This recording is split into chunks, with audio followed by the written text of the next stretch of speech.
Sugar, just step into your sneakers and step behind the speakers. Your heart will keep me beating and make me a believer. Don't you want me? Don't you want me? I need some mercy on my soul right now. Give me what you got. Oh, oh, oh. Give me what you got. Oh, oh, oh. I said, roll up, yeah, come get your love. I don't care when we're dancing tonight. Just as long as you're there in the brink of the light. I said, roll up, yeah, come get your love. I don't care if I'm losing my way. I've been waiting for you as the night fades away. So roll up, roll up, roll up, roll up. Can I get an amen when the night ends? There's no winner when you're walking alone. Sliding down the last street as the day creeps. What you doing with nobody at home? Sugar, just step into your sneakers and step behind the speakers. Your heart will keep me beating and make me a believer. Don't you want me? Don't you want me? I need some mercy on my soul. Come on. Give me what you got. Oh, oh, oh. Give me what you got. Oh, oh, oh. I said, roll up, yeah, come get your love. I don't care when we're dancing tonight. Just as long as you're there in the brink of the light. I said, roll up, yeah, come get your love.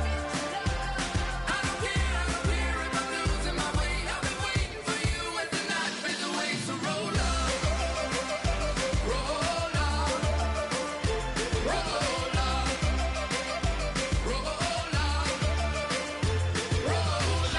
Extra touch and pull up, hand in hand. Hello, everybody. I'm Larry Ridley.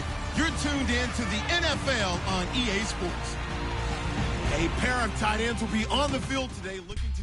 Larry, we are in the place the folks here call the jungle, and that's Paul Brown Stadium in Cincinnati. Coming up, we've got a good matchup on tap between the New Orleans Saints and the Cincinnati Bengals.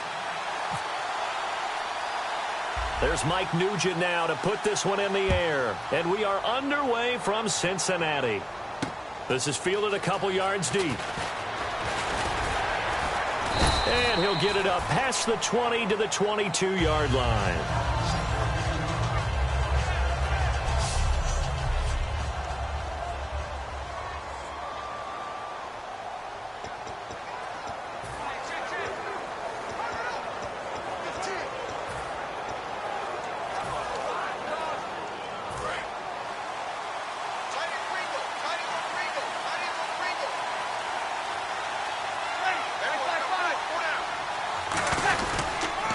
And the former Heisman winner, this is Mark Ingram.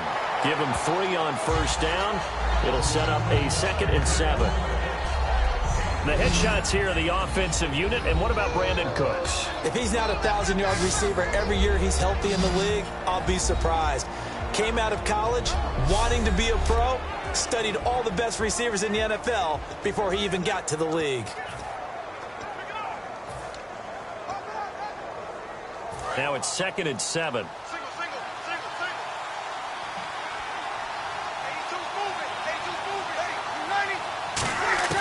Now Breeze throwing on 2nd down. Coleman has it here right side. Only 3 yards on the catch.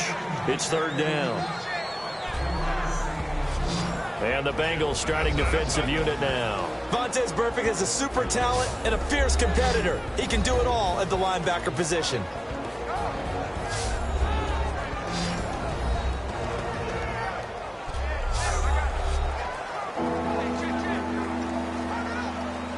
And they'll look to avoid an early 3 and out here on 3rd and 4.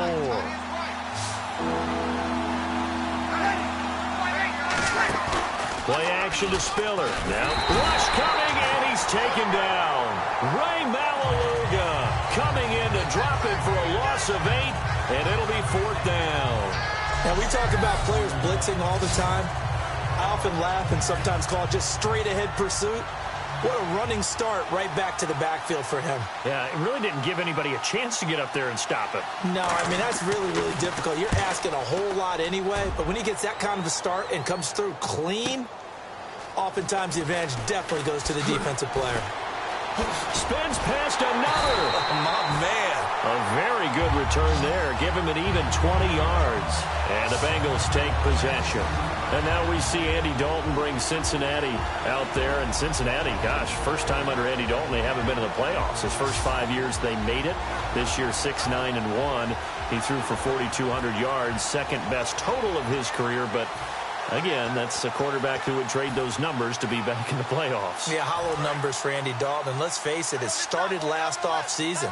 Lost Marvin Jones, Mohamed Sanu. Tyler Eifert got hurt in the Pro Bowl last year, missed the beginning of the season. And then A.J. Green got hurt late in the season. So all of his weapons gone from him, and it made it tough for him to generate the offense he wanted to in Cincinnati. Hoping to have a bounce-back year in 2017. First try for this offense today, and our first chance to get a look at Tyler Eifert. And he's part of the new wave of tight ends in the NFL. They use them in every position, sometimes even by themselves.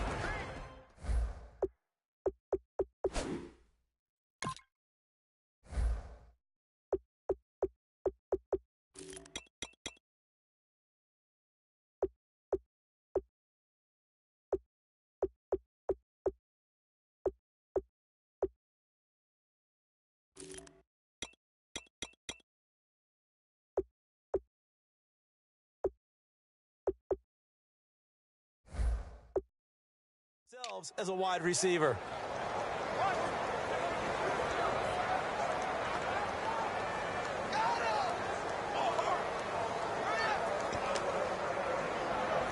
Second down now after the incompletion.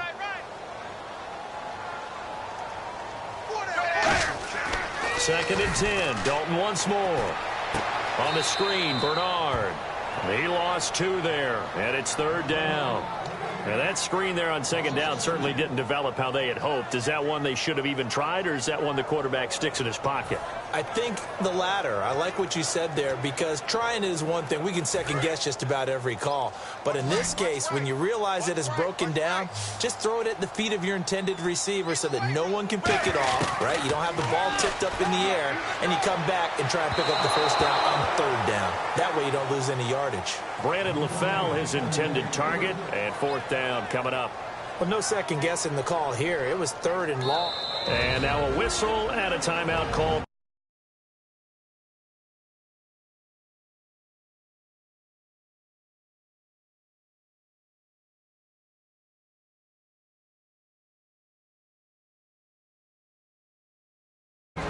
And we are back here. I'm Brandon Gaudin alongside Charles Davis. So the offense takes a timeout. And now we're set to get going.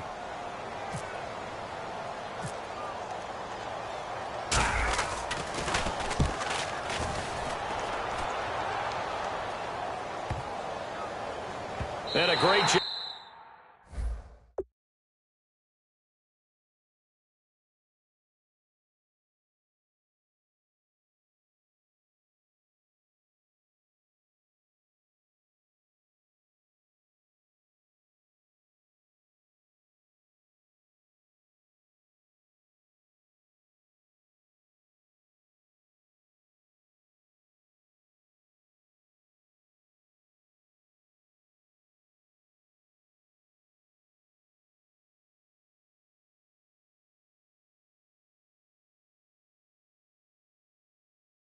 Here, this is going to turn out to be a beauty. This is marked down at about the 3-yard line.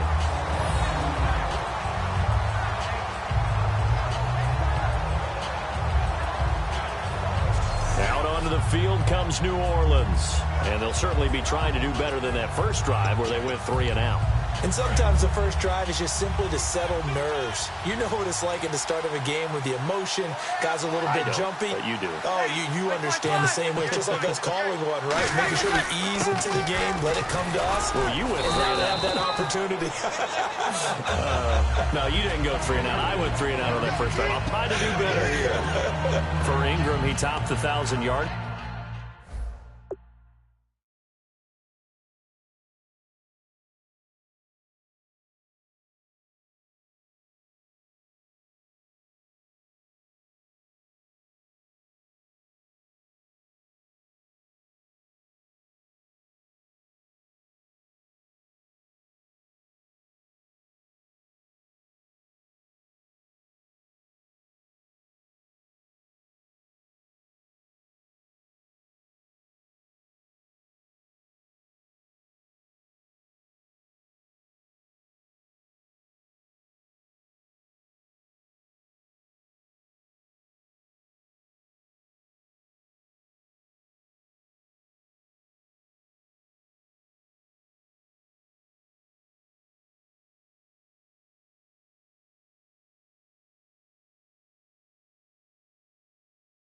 mark this year for the first time in his 6-year career. Didn't he just come out of Alabama last year? That's what it feels like, right? I mean, hard it's to believe amazing. 6 seasons he's had. Won a Heisman Trophy there, finally over 1,000 yards as a pro, and he increased his number of long runs, becoming a much better ball carrier into the secondary. It's a 9-yard gain, and it keeps the drive moving.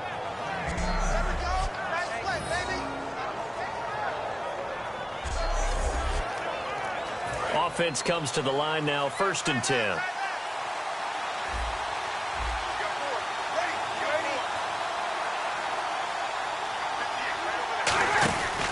Breeze hands to Ingram, and he'll lose yardage here, back to the 15. That's going to go as a loss of a yard, and it'll be 2nd down. And the offense there, the O-line, everybody really on offense, they were just manhandled at the point of attack. Yeah, you could pretty much call them all out, couldn't you? Almost by name, right? That was a very tough sequence for the offensive line. But how about that defensive front creating a new line of scrimmage and creating a lost yardage possibility?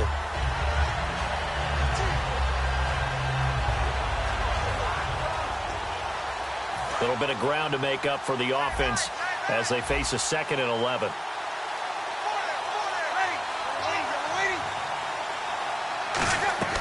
On 2nd down, here's Breeze. To the sideline, and oh, a nice catch there.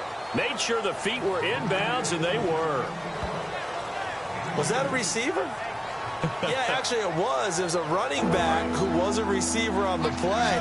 I think he's been spending time in the receiver drills getting his feet down. Well, those guys out of the backfield, they got to be good, agile with their feet. He showed the agility there with a toe tap. No doubt about it. It's like he'd learned to ballet school. Got the toes down and stayed in bounds. He loses 5 full yards to bring up 4. Well, that wasn't exactly a work of art, was it? No, that wasn't a thing of beauty. This is why I don't play in points per reception fantasy league. Is that what they call receiver PPR? still gets a point there. Yeah. No. And you went that far back. No bueno. But I'll tell you what, I wish I had their defense on my fantasy game. Here's Thomas Morstead now, standing about a yard deep in his own end zone.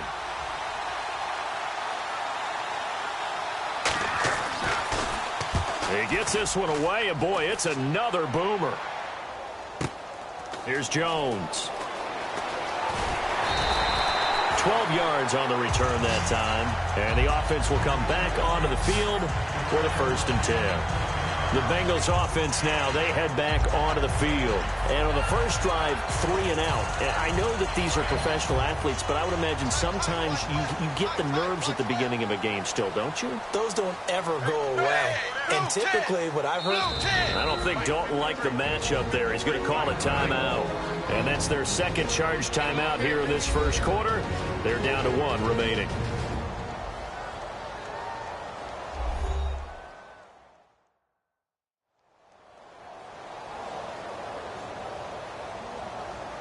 And we're back. The offense had a chance to talk things over. We'll see what they come up with here on this next play.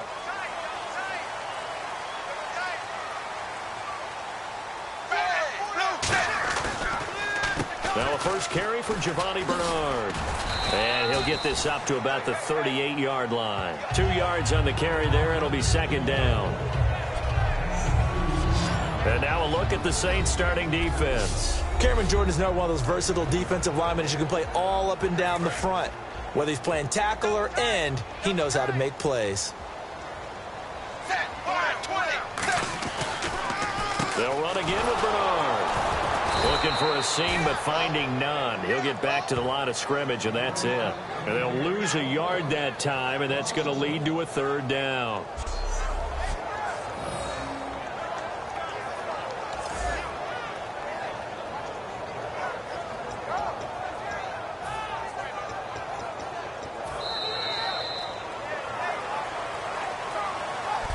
Alongside Charles Davis, Brandon Gaudin, and it's the Bengals with the football to begin quarter number 2. They're staring up at a 3rd and 9 to start it out.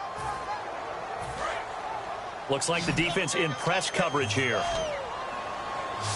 And defensively, it's a nickel formation here on 3rd down and 9. Now Dalton trying to lay one up deep, and he can't quite intercept it. Zone coverage, free safety was there. Couldn't come up with it, and now it's 4th down. One of the toughest things about playing defensive back is pattern reading, trying to figure out what they're doing. And on that one, they had the fly, just sending a guy downfield with the in route accompanying it, what people call a dagger route, trying to hit the guy underneath after the clear out. In this case, though, they're not able to get it done. Yeah, they said forget the underneath route. They went for the guy on the fly, but as you said, incomplete. So certainly an interesting call there to go for it. And the Saints are going to get it back and in great shape. So shall we say a bold decision to go for it, and that bold decision does not pay off. And when you talk about bold, you're saying all caps? All caps. Yeah, without a doubt. Maybe they're telling their defense they have a lot of faith in them. I mean, that's how you have to...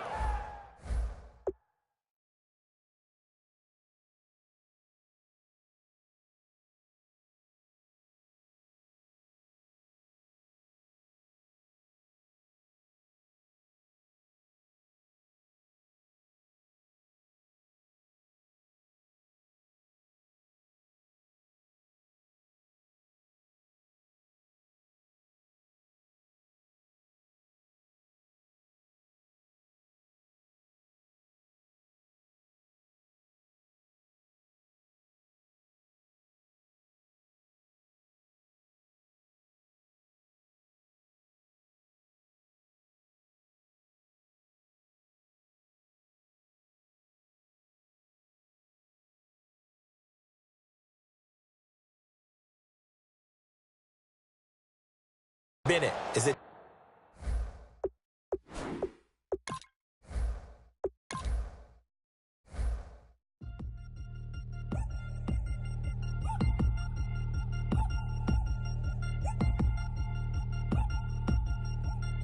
Three chains. Ow. Caught up in my, put your head on backwards, then skate off after, engage in laughter about what just happened. Napkins get sent to mammies, is that too graphic? Catch you in traffic, you sitting daffy like stealing candy. My ceiling's absent, my wheels are massive, my friends assassins. All of us, our mothers queens and our women dancers. My rivers rapping, my fingers splashing, my gills are flapping. I bit some matches, then sip some and kiss the dragon. I'm really rapping, no fingers snapping, them packing. Y'all slipping, my swag is dripping, so here's a napkin. What's really happening? Verbal attacking, I'm showing passion. Know what I mean? See, I'm the king like I'm from Akron. I'm going overboard, somebody call the captain. And when it come to getting checks, I always want the fat ones. I'm so I can sing to a chandelier. My flow a glass of spade and yours a can of candle. Too many buttons, not enough. These bugging, the SWAT is coming. Shoulder, no shoulder, shrugging at your nugget. Sticky like acupuncture and Magnus honey. Knock on the side door 3 times and have your money. Or get to stepping like Kappa stomping. I slap. I'm having lunch with Italian Sonny. Don't ask the subject. Lord, why you took rabbit from me? He say don't ask me nothing. Too many bodies, too many bundles. Not enough. These bugging, I heard they stun you. It's gonna be trouble. We come through and catch you while you cuddle. Barrels like tunnels. Don't even. Hello, everybody. I'm Larry Ridley, and this is the NFL on EA Sports. Today's showdown will feature some intriguing matchups, including a pair of safeties roaming the middle of the field. It's the Vikings going up against the Eagles. With that, it's time to hook up with our commentators in the booth as we turn it over to Brandon Godden and Charles Davis. Thank you, Larry. It's the NFL on EA Sports as you take a look live there at Lincoln Financial Field in Philadelphia, PA. Today, we've got a good NFC matchup on tap between the Minnesota Vikings and the Philadelphia Eagles. Caleb Sturgis now to do the honors and get us started. And off we go from Lincoln Financial Field. On the return, here's the dangerous Cordero Patterson. They'll bring it back to just about the 25, call it the 24-yard line. Illegal block in the back. Return team.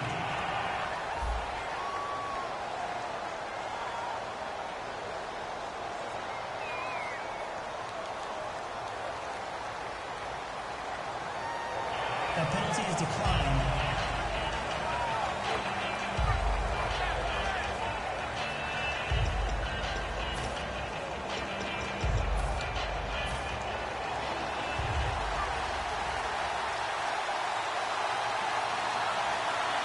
Get ready! Bridgewater on first down. Over the middle, he's got Treadwell. 5 yards on the catch there, brings up second down. What terrifies defenses when they see slant routes thrown is that the receiver is on the move, and oftentimes he catches it and gets upfield. Does a really nice job rallying to him and stopping him for a minimal gain. Completed pass play. Now let's see if they go back to the air or to the ground.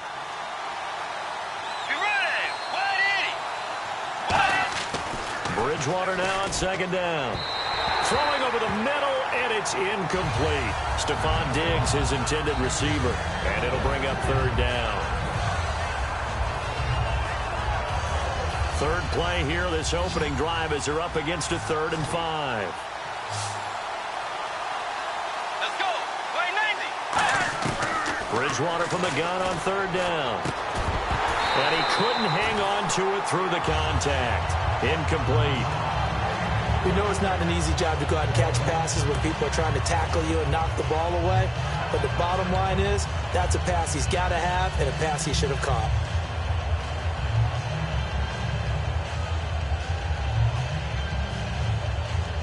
So on fourth down, the Vikings will call on their punter, Jeff Locke, to kick it away. Back deep is Darren Sproles.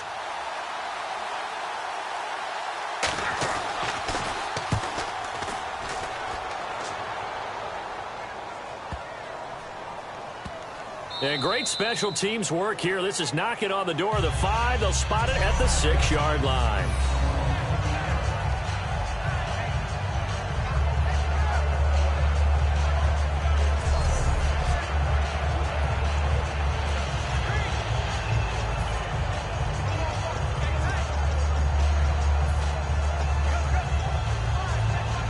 And tough starting field position here.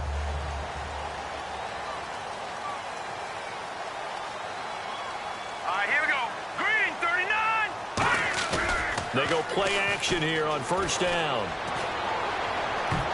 Almost able to intercept it. That's one he would have liked to have held on to on this first drive. Instead, second down. Oh, man, that was close. The opportunity to change momentum, big play, right in his hands, unable to come down with it. A sigh of relief, no doubt, on offense if that fell harmlessly to the ground. Looking for Jones, and it's intercepted. Picked off by Harrison Smith. And he'll take this down inside the 15-yard line. That interception sets them up beautifully already in the red zone. And you can hear it all the way up here. Oski, everyone turned to block, find the spot, and now they're set up inside the red zone for their offense. You know, for this Vikings team, as they come back out here on offense, I don't know that any group had more of a roller coaster ride than them in the 2016 season. The quarterback change at the beginning, the hot start, and then the cold middle. It was just a tough year for them, wasn't it? It really was, and when you look at how their season went, you mentioned the roller coaster. A lot of it can come back to the injuries, especially along the offensive line. I think by around October, maybe even early November, I'm surprised you and I didn't get a call to go audition to be a left tackle there because they were just down so many guys. So that made it difficult to run the ball and to protect Sam Bradford, their quarterback, and it reflected in their final record. And the coach has decided to throw the red flag. He will challenge this play.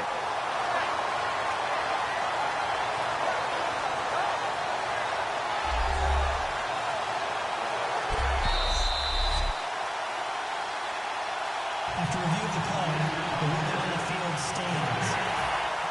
Well, he challenged the play. It did not pay off. And that means he lost a timeout in that challenge. And as a coach, you hate that. Don't know if you took the advice of the player. You threw it yourself, but it didn't go your way. At the end of the day, it all comes back to the head coach. He has the final determination on whether to actually challenge the play or not. In this case, it didn't pay off for him. And that's got to be so heartbreaking. You throw that flag, you probably feel really confident, and then all of a sudden, boom, you lose the challenge. Yeah, when you take a look at it, you're throwing that flag because you believe you're going to be right. And when it